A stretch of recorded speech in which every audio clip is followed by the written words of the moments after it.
We're in the room.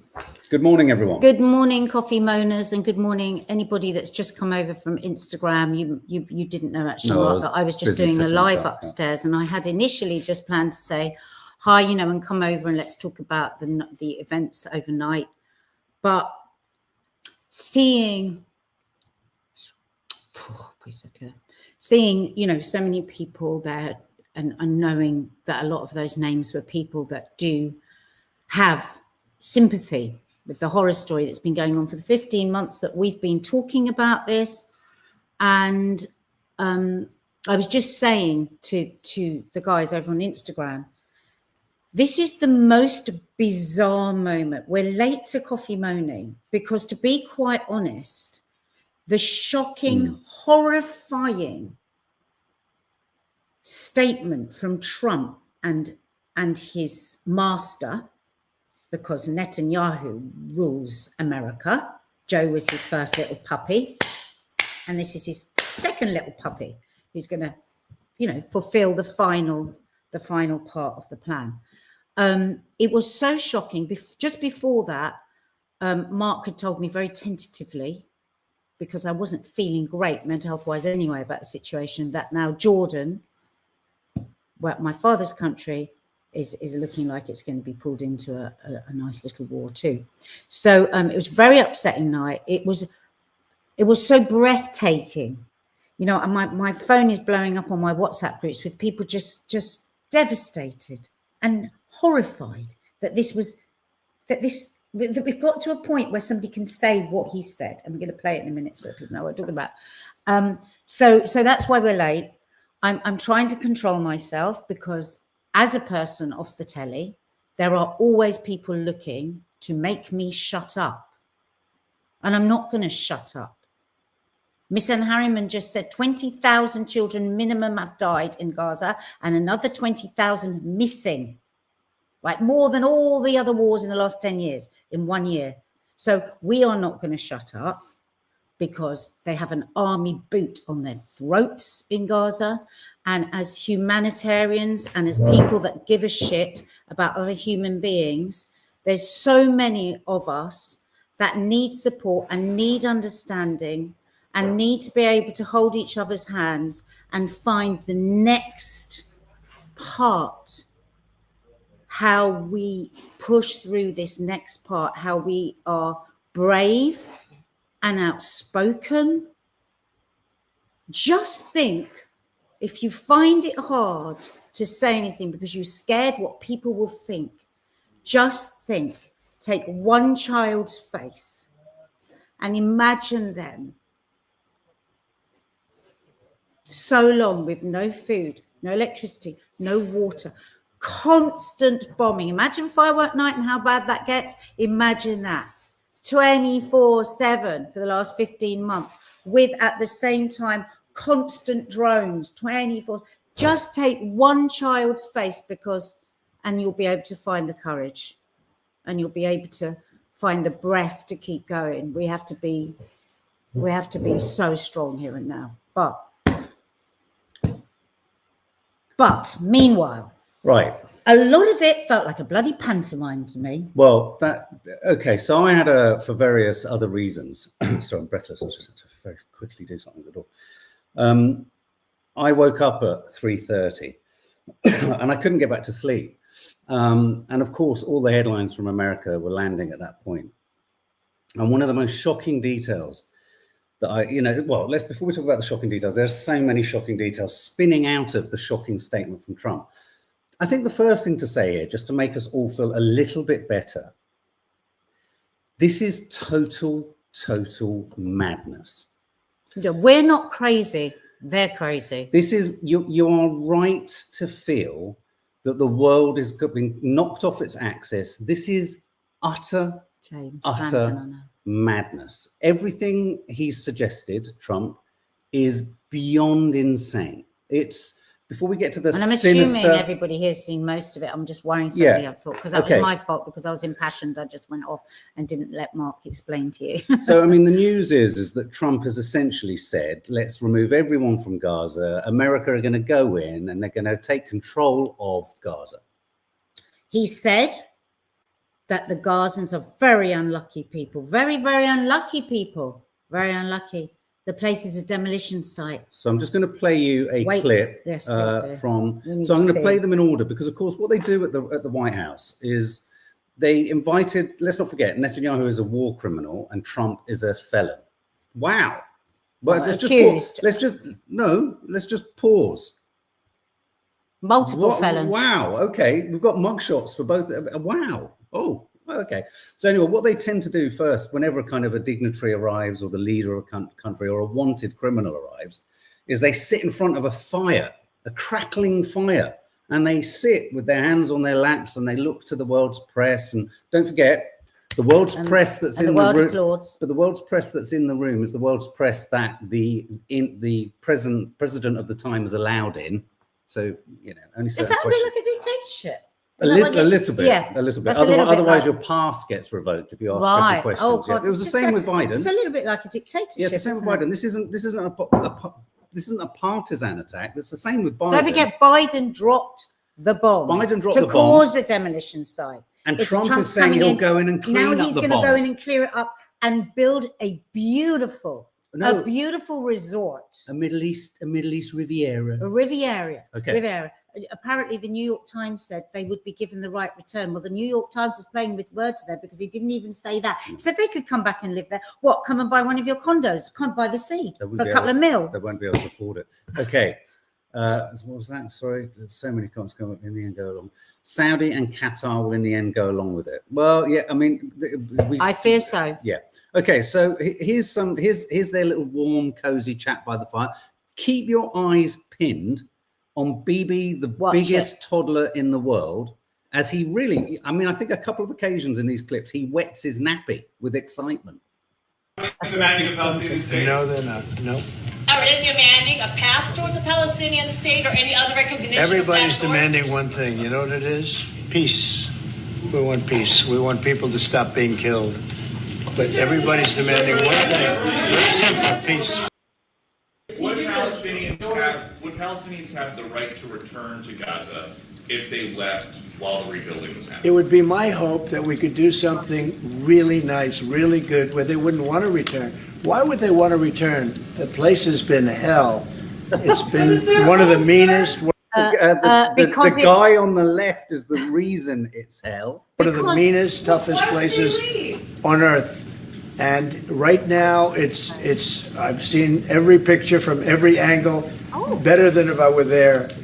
And nobody can live there. You can't live there. So if we can build them through massive amounts of money supplied by other people, very rich nations, and they're willing to supply it. If we can build something for them in one of the countries, and it could be Jordan, it could be Egypt, it could be other countries, and you could build 4 or 5 or 6 areas. It doesn't have to be one area, but you take certain areas and you build really good quality housing, like a beautiful. It's a real estate option. He's saying he's going to buy really good housing for them somewhere else. Yeah. He doesn't know where. And it will be so lovely, they won't want to come back to their homeland. The man literally doesn't have a brain. This is the definition. I mean, the problem here is this is the definition.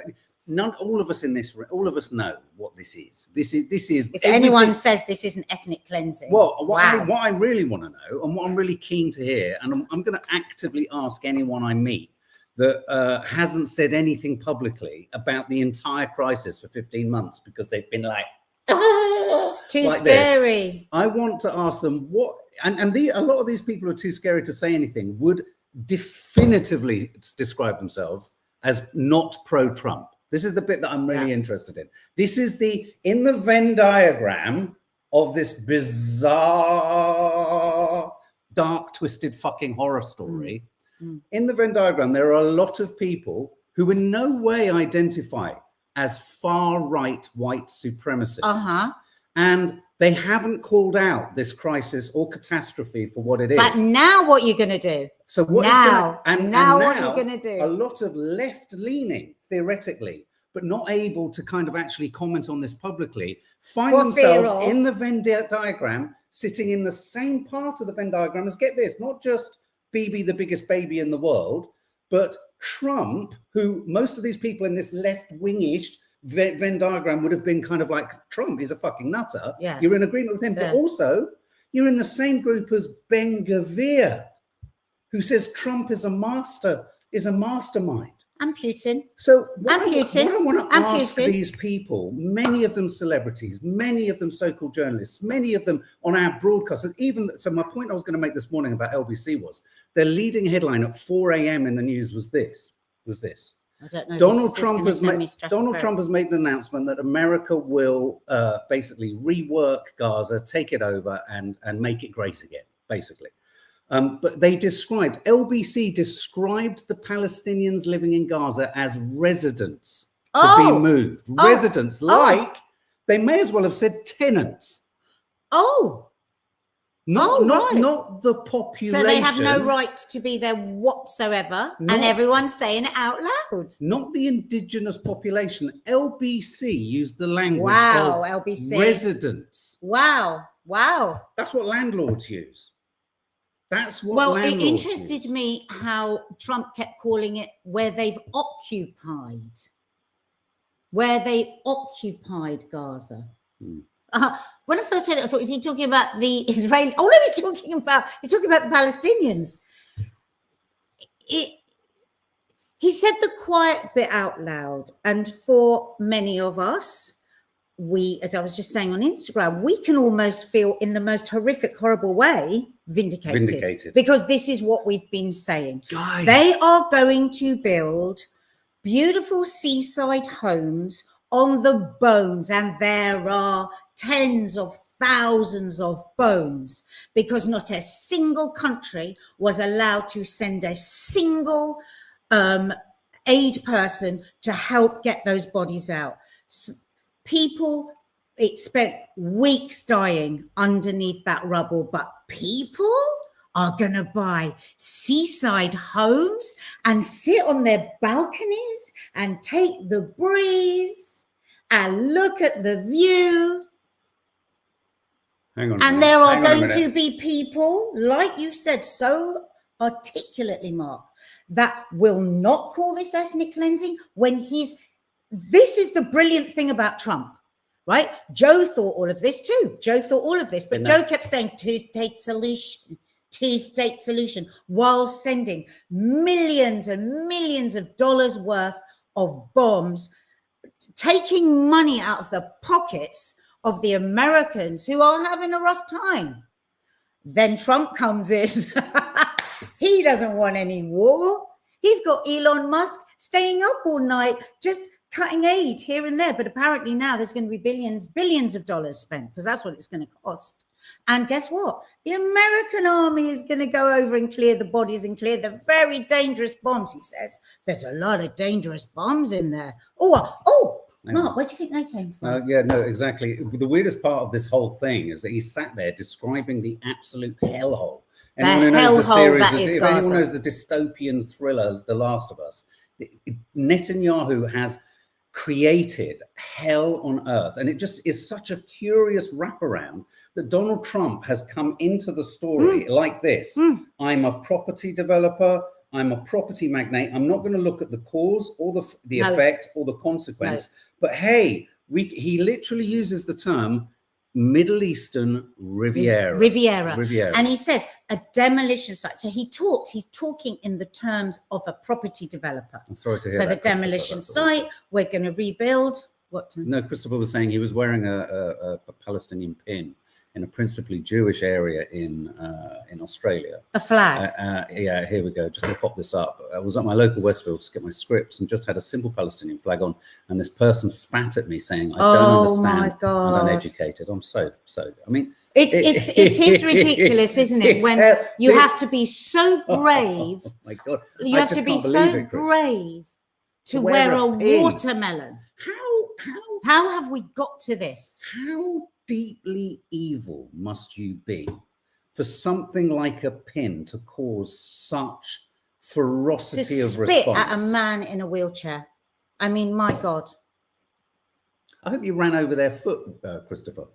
I mean, just pausing for a second. We'll just pause it for a second. If anyone was to write the story. Let's in an awful situation go forward 30, 40 years to the Middle Eastern Riviera. This is identical to, and I saw Coral Roberts, I think, was saying this has so many reminiscences to the slave, the experience of black people's, during the slave period, during slavery, the way in which land, the way in which property was built on the bones and the corpses of black people, of indigenous people. This is going to be like, now, just bear with me for a second. The film The Shining, Stephen King's The Shining, is based, the horror comes from the house being built on a graveyard for indigenous Native American Indians. That's why the place is haunted. America has blood on its hands as a nation, and in certain quarters has gone to great lengths to try and take ownership of this, recognize it. This is the very same thing. If this Riviera is built, I would like to see how anyone could live on the bones, on the DNA of the tens of thousands of children that have been ethnically cleansed.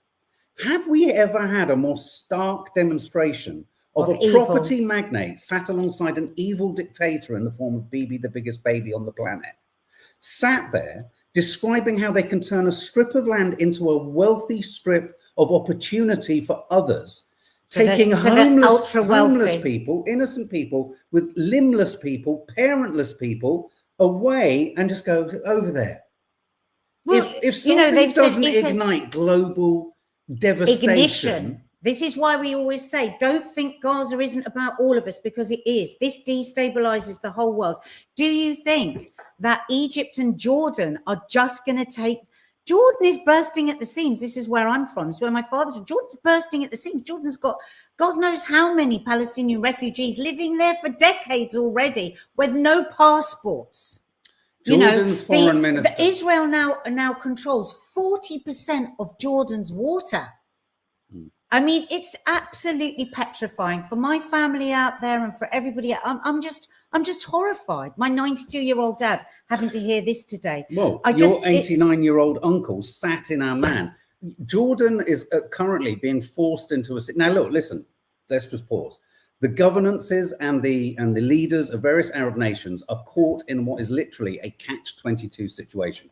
The American imperial machine has control of the planet, financially, economically. So when we sit there and we judge these countries like Jordan, yes, there is a judgment to be had, but there is also a realistic sense of they're also trying to think, how do we hold a country together dependent on America, whilst at the same time an enormous population, specifically Jordan, of 1.5 to 3 million already displaced Palestinians. So Jordan's foreign minister has already stated, and has had to state, I posted it on my Instagram last night, that Jordan will be forced into a war they know they cannot win. They know they cannot win because they can't take them. And America, I mean, my dad says Jordan can't survive without the American money. I don't know how much America gives them, but they just say, oh, we'll take all your money back if you don't put them... Well, they don't have room. They don't have the water. Listen, listen. Yeah, come on. I can hear the sound of Keir Starmer saying nothing. Oh, what about David Lammy? Nothing. Oh, nothing yet, because nothing. They're in a room, or how they're can they probably not in a say broom cupboard. This is what the only thing that is good about this is these people cannot stand by and not say it's ethnic cleansing, because it is the definition of it. Clean them all out, right? Put them all over there. We don't know where. They've been very unlucky and they're just going to get killed. He actually says that if they stay, or just put them all up somewhere, there or there, then we're going to clean it, deep cleanse, a deep cleanse. And then we're going to rebuild for the very richest Americans. That can Starmer not comment on this? What I want to know is how, well, what I want to know is A, what is Starmer and Lammy going to say? And two, we have a press that is so compromised in its coverage of this story that no one is going to ask the questions, because channels are already calling Palestinians in Gaza residents rather than the indigenous population. What are they going to say? We have a press that is not going to challenge them, so we're possibly not going to hear it. There's certainly not going to be a clamoring for an answer. We've had Steve Reed on the radio this morning, our politician, mealy-mouthed what he said when asked about what's happened overnight. What did he say? He fudged, moved, and said Trump has to be given credit for getting us close to a peace deal. What? It's staggeringly unbelievable. I want to know what all the left, so many people I know who have refused to comment on this on social media, who are active on social media, who in no way could say they support Trump. Who criticized Putin.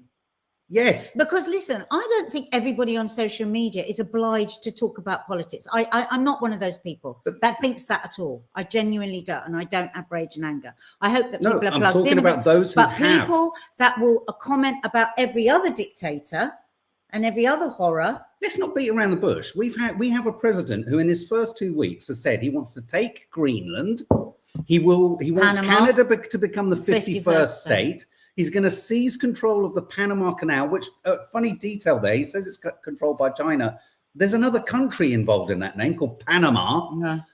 And now he's talking about taking control. Are all those people who have a strong opinion, on politics? I'm only talking about them. You're right. If you're an Instagrammer who's only dealing with nappies. Yeah, lots of people aren't engaged. I mean, other than I'd be interested to know what size nappy BIBI, the biggest baby in the world, wears. Because it's got to be a pretty bloody big one.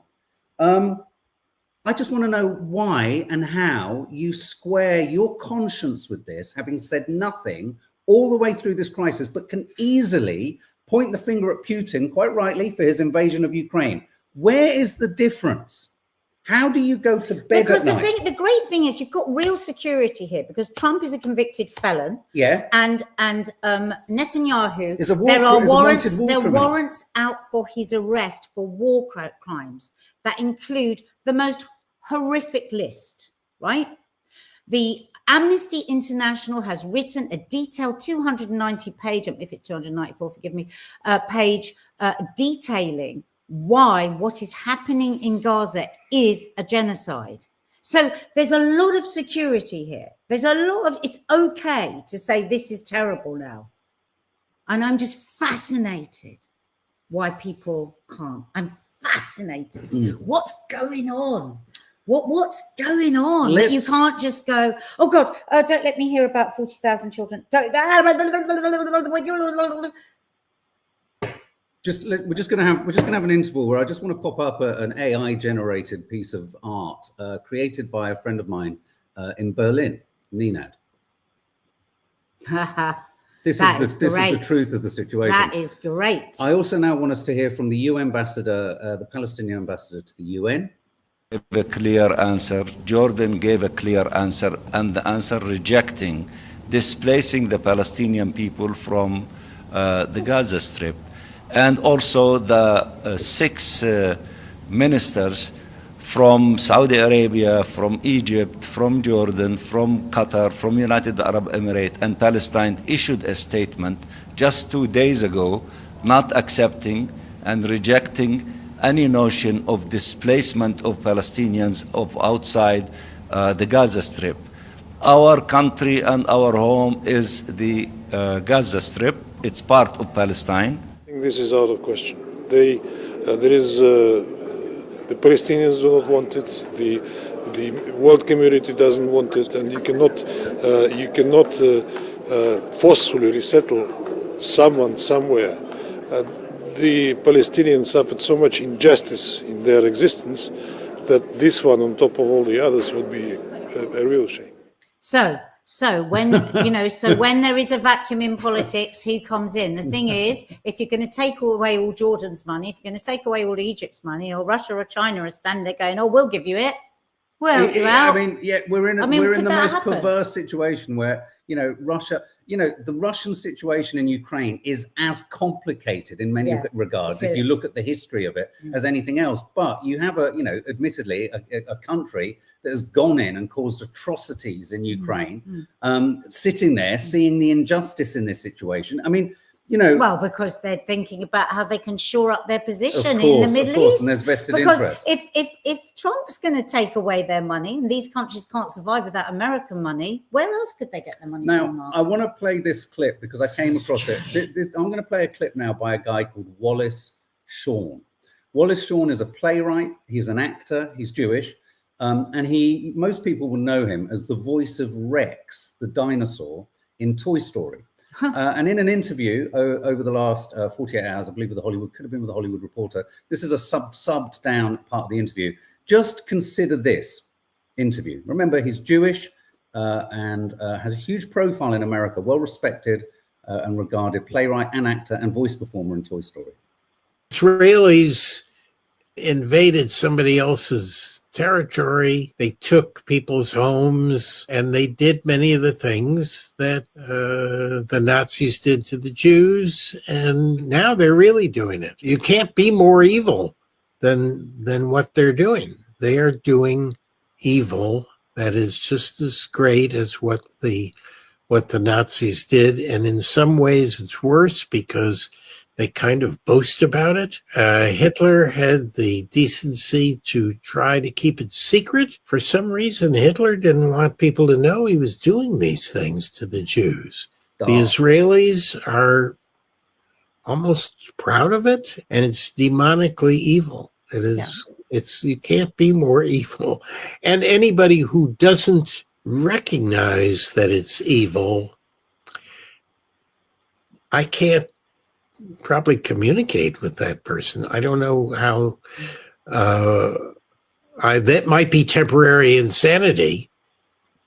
I don't think you can describe what is happening there and what Trump and Netanyahu sat there smiling about as anything other than evil. To remove people, you don't know where, but you're just going to put them somewhere, and then you're going to clear it up. The bones will be buried under the rubble, and then build something on top. That to me is evil. I mean, I couldn't. Could you? What other words could we describe? The important thing to understand is this is a multi-faith horror story. People of the Jewish faith, people, Holocaust survivors, people of every ethnic group are witnessing and seeing this for what it is. Do not fall into the trap that Netanyahu specifically wants us all to fall into, which is any criticism of Israel, its policy, or the Zionist policies of America in support of his Israel is anti-Semitic. It is not. It is pro-humanitarian. Do not allow it. And the more Jewish voices you hear... And it's a real disservice to the millions upon millions of Jewish people that are standing up against that and saying they feel in the most danger that they have felt. So do not get this confused that this is about being Jewish. Not at all. I mean, this evil from Trump and Joe, they are not Jewish. This is about land. This isn't about religion. It was never about religion. It's about land, and it's been about land for the last 80 bloody years. And I refer you back to the clip that I didn't show 2 days ago because I knew it would send Nadia over the edge, where Donald Trump used a pen to illustrate on his table. So his desk in the Oval Office, he equated with the Middle East. On his colouring book, was it? It was on the back of his colouring book. And his crayon that he held in his hand, he plonked on the table and said, that's the Middle East and this is Israel. It's very small. Could be bigger. This is the expansionist plan. This is the Greater Israel plan. And I just on that, you should go and watch the whole performance. It really is quite something. Well, I've got it here, but it's history making. I just want to play this chap. I don't know his name, but he's a guy who's a specialist in the Middle East. This is on the Bulwark YouTube channel. He's coming where I found the clip because he was talking for quite a while about how historically there was an attempt or a desire to have something like an iron wall around Israel from the 1920s on. The idea was it would be such an impenetrable kind of fortress within the Middle East that all Arab nations would sort of, blanch and fall apart. It's interesting that kind of idea has carried over into the Iron Dome name, in a sense. But I just want to play you the rest of what he says off the back of describing that historical desire for an iron wall. Because he wrote his thesis on that. His PhD on it, wall, which is essentially Israel was going to create an impenetrable literal iron wall. And because of its force, And because it'd be so impenetrable, the surrounding Arab countries would never be able to get to them, and they suddenly realized that Israel's existence was guaranteed, and they would almost be compelled to have a peace deal. This proposal is well beyond anything like that. It is expansionism, it is colonialism, it is imperialism, somewhat on behalf of the Israelis, but really by the United States, under the auspice of we're going to make a peace deal. And you could see Bibi standing there at the press conference, sort of like realizing that Trump was going way further than even he has gone. And he was like, well, Trump sees this at a higher level, and he's looking at all the angles. And, we need to be serious in considering that. But Bibi didn't commit to it because Bibi knows. Oh, really? Bibi wasn't like all excited about this? So I guess I didn't get reading it on Twitter. Yeah, no, he was diplomatically excited, praising Trump as a visionary who is thinking outside the box and so on and so forth. But he never was like, yes, I endorse this plan. And I think he knows that it's an asinine, insane plan, and that it would do nothing more than spark waves and waves of terror, waves of destruction and death, open hostilities, insurrection. It would, all the Arab countries would be opposed to it for obvious reasons. It would be a tantamount to ethnic cleansing. And Trump may want to say, look, we're going to give him great.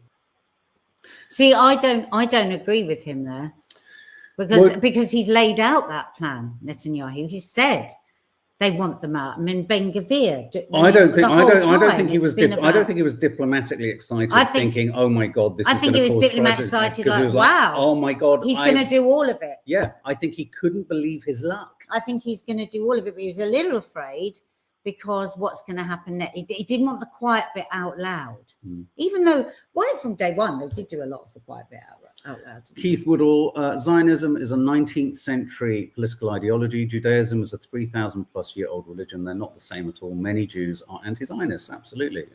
Many people don't know that. And Netanyahu's project is to muddy the waters. Yeah. Basically, the idea is... he constantly says this thing about a new anti-Semitism. So it's like, and I've heard many Jewish people talking on that and saying, it's like an outrage. It's like a new anti-Semitism is disagreeing with Netanyahu and his policies is the new anti-Semitism. And we've got this situation now where we've got Trump wanting to deport anyone that has spoken up for the Palestinians.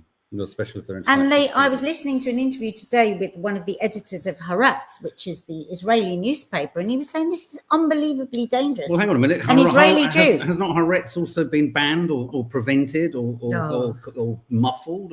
If there's one person who's single-handedly made Israel an infinitely more dangerous place than it ever used to be, it's Benjamin Netanyahu. And huge numbers, not enough that we hear.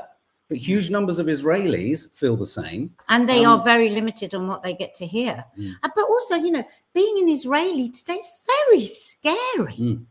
I mean, yes, it's scary for the Gazans, but it's really scary as well for the Israelis. Like he just said that this could unleash Armageddon.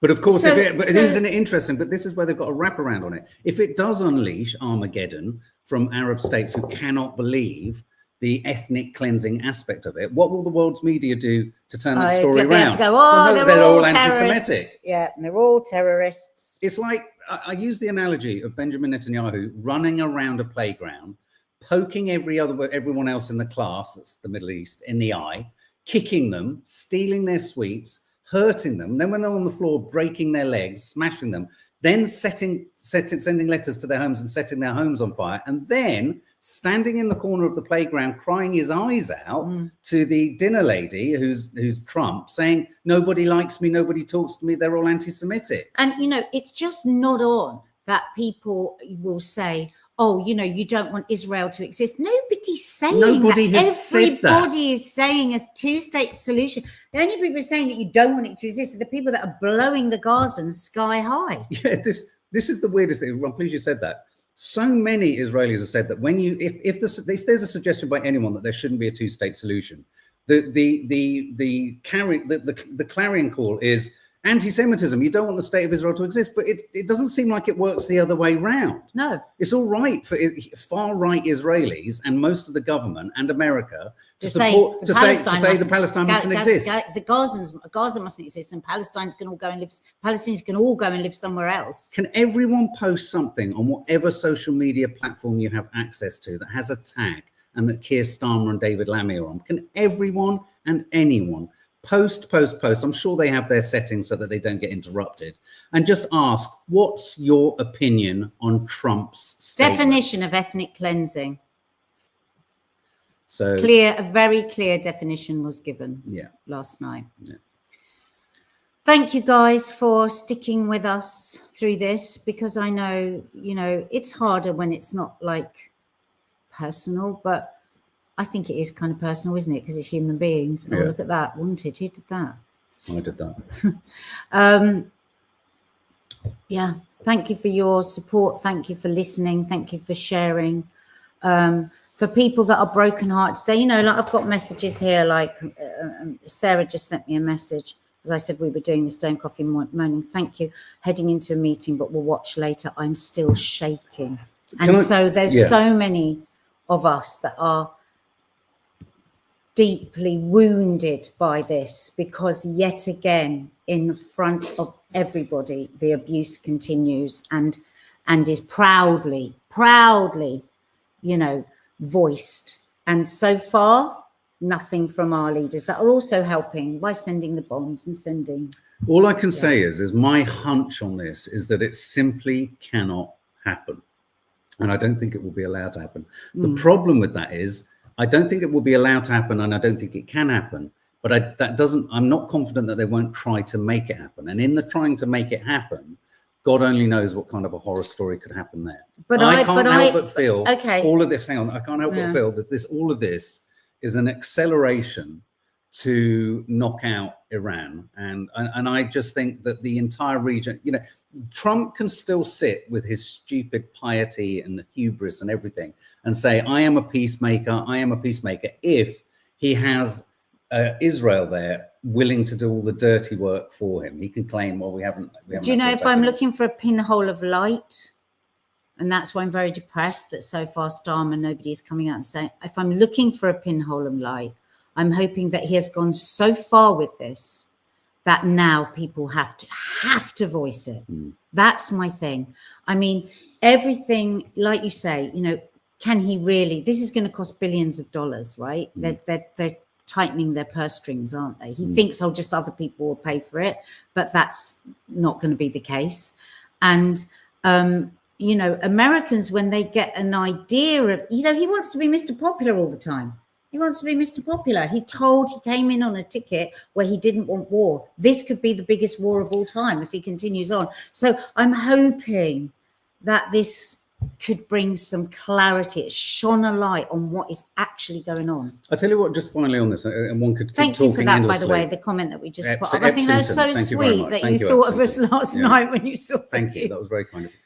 I just also want to say, it's really curious because I keep sort of sitting in my we joke about Britishness and all that kind of stuff. And I try and use my sort of like army major sort of hat. And here's a thought. Sometimes, you know how there was a lot made of the idea of an army as an official army and all this kind of stuff. Jordan has an official army, which has essentially been supported by America, funded by America, etc. I'm curious to know how, I'm trying to be careful here, how Trump and America and all of their acolytes and the far right and everything in Israel would still be able to manage to characterize, for example, the Jordanian army or government forced to enter into conflict with Israel for pragmatic, ethical, moral reasons. Will that automatically, at the point that, say, Jordan declares war or goes to war, do they automatically become terrorists? It's a rhetorical question, but mull it, because I think in that question is your answer to what is really difficult for anyone in the region around this. Because I think Trump, it's interesting. They're a formal army. They look, they breathe, they sound, they march in regiment like an army. But if they were to fight against Israel, does that automatically make them terrorists? I'd be curious to know. Well, it's also blurred, isn't it? Because Al Qaeda now is no longer a terrorist group. Isn't Well, that because right? we need to work with because them. now they need them in Syria. to control Syria. Yeah. I don't know if you remember. I don't know if you remember. Keir Starmer said, "Well, we can't really say about that. I think we might be looking into declassifying them as terrorists." I mean, it's like a game. That of hasn't top actually trumps. happened yet. They're talking about it, but it does astonish me. Sorry, It's I just like a wanted game to of put that top one back up. trumps. Susan Koch. I'm doing stitch their names at the moment. Every stitch breaks my heart. Susan Koch. There's many people doing this. One of them is my sister Dina, and it is such an incredible labor of love. They are stitching.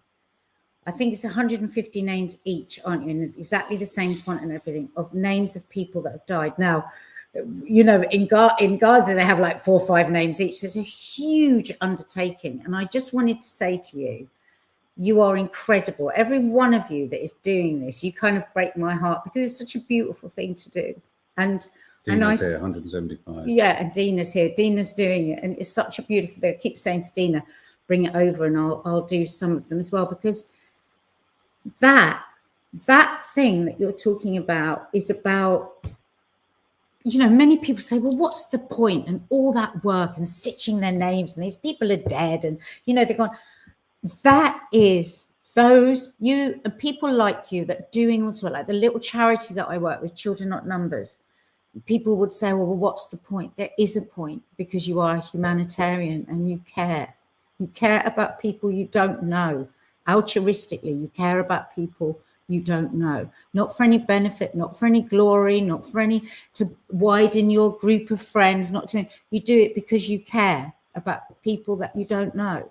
And that's what we need more of in the world. People giving a shit about people they don't know, and not just the people that are useful to them. Or that look like you. That's or my that look issue. like you. So thank you for everybody that is doing. I don't know what the actual, there is going to be, there's going to be a show where these embroidered pieces are shown, and we'll tell you about it so that you can all go and see it. And guys, if any of you would like to donate to Children Not Numbers, even if it's the tiniest amount, they are really struggling. Morale is so low. They've had doctors go in to help, believing the ceasefire would have made it better. They said you cannot even believe the devastation. And they don't have anywhere to stay, these doctors. They need tents. Well, of course, because of Israel not allowing stuff through, a tent costs £400. So if you could just do anything, or if you want to do some fundraising, if you want to do a little car boot sale, anything like that, nobody's looking for lots. It's like, imagine if we all just put a few pounds in. And actually, there's an event coming up on March the 7th that I'm going to be at. It will be for people for more money, because it's one of these charity do's where you can buy a table or buy a seat. And I'll be posting about that here as well, if anyone has got more that they would like to share. I just want to share this post from Ninad, who's my friend in Berlin. We in Germany are going on the street right now in protest that there will not be another new 1933, which was the critical time that Hitler came in as Chancellor. In every city are hundreds of thousands of people on the street protesting. And I think what's important about that, Ninad, we aren't hearing that. We are seeing the brutality of the German police, and we're just horrified. Please post, and we'll repost madly for you. Yeah, I mean, you know, and I think it's really important to know there are hundreds of thousands of people in Germany who are aghast at the German government's sort of blinkeredness. We need to search out these accounts actually and start posting. You know, there are more people in the world. Just don't forget, there is a vested interest for whatever reason that is, not in all quarters. The Guardian is just on that note, legacy media. The Guardian had on its front page a couple of days ago, its journalist in Gaza. She's Palestinian, but they have a journalist on the ground, and they are, you know, this is the kind of low level thing that all publications should be doing. And the reason those that don't do it usually are trying to skew the news in a certain direction. Do not be drawn into this idea that you can't criticize the influences on the media, because since time immemorial, the press has been controlled by barons with self-vested interests, usually multi-billionaires, who themselves have all their fingers in very controlling aspects of the planet. Wow. So please today, if you want to do one small thing, even if it's, you know, not a donation, follow @children, not numbers on Instagram. There are just a small group of amazing women that are the 2 women that started up. I'm in a daily contact with them. Habiba, you know, the beautiful little girl, finally got out. She got to Jordan yesterday, we hope.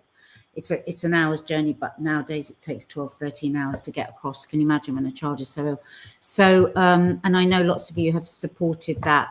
So @children, not numbers would be great if you could. Anderson, I just want to read Anderson's comment. I haven't seen you here before. Hey guys, yes, the one thing that Trump cares about deeply is his own ego. He wants to be remembered as a hero. This could turn things around when the people turn against him. Yes, a that's weird the chink of light. Thank you, Anderson. Yeah, that's what I'm hoping. Because what was that line in that film the other day when somebody said, don't give them false hope? And they said, there is no false hope. Hope is hope. Yeah. Hope is hope. Hope is hope. Yeah. We've got to stop saying false hope. Yeah. Because hope is hope. Yeah. And we've got to have some hope because they're banking on us. Keep talking for them because they are voiceless. Okay, guys. Thank you. Stay Please subscribe safe. to the channel. And as Zoe just said, share this if you can. Any kind of share or post on any social media platform is helpful. And just one more thing. If you see a post about Gaza, please don't just like it or just put an emoji. You've got to put at least 3 sentences for it to be pushed out, for the algorithm to push it out to people. So a lot of people, because we're weary, you know, you just go to like it to give that support. It's not enough. You need to actually engage for it to get pushed out. So, but again, as ever, thank you for all of your comments here. Thank you for all of your thoughts.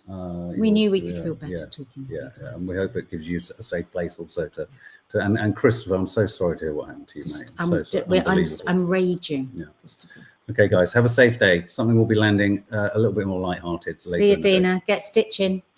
Bye, guys.